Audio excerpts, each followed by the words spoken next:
अहिल्यानगर जिल्ह्यात भोंदू बाबांच्या कारवायांचा आणखी एक धक्कादायक प्रकार समोर आला। श्रीरामपूर तालुक्यातील टाकळी भान इथे अशोक मधुकर आढाव या भोंदू बाबाला पोलिसांनी अटक केली आहे। भूतबाधा उतरवण्याच्या नावाखाली एका महिलेची आर्थिक फसवणूक केल्याचा गंभीर आरोप त्याच्यावरती आहे। पीडित महिला वैयक्तिक अडचणींमुळे 2023 मध्ये आरोपीच्या संपर्कात आली होती आणि त्यावेळी तुला भूतबाधा झाली आहे अशी भीती दाखवत आरोपीने तिच्याकडून रोख रक्कम आणि सोन्याचे दागिने उकळल्याचा आरोप आहे। इतकंच नाही तर 2025 मध्ये आरोपीने महिलेचा विनयभंग करण्याचाही प्रयत्न केल्याची धक्कादायक बाब तक्रारीत नमूद करण्यात आली आहे। मग सांगायला लागला की आता खर्च लागणार आहे, ह्या वस्तू लागतील, 10,000 लागतील, ते वस्तू आणावं लागेल, 5,000 लागतील, असं करून मग आता दुखणं वाढल्यामुळे आम्ही पण पैसे दिले।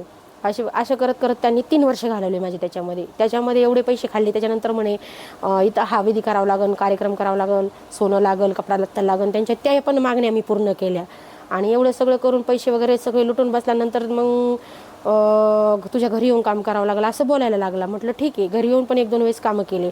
त्याच्यानंतर मग मला विचारायला लागलं तुम्ही मिस्टर वगैरे कधी घरी असतं कधी नाही, असं सगळं ट्रेस केला त्यांनी। त्याच्यानंतर 1-2 वेळेस घरी येऊन त्यांनी माझ्याकडे शरीर सुखाची पण मागणी केली।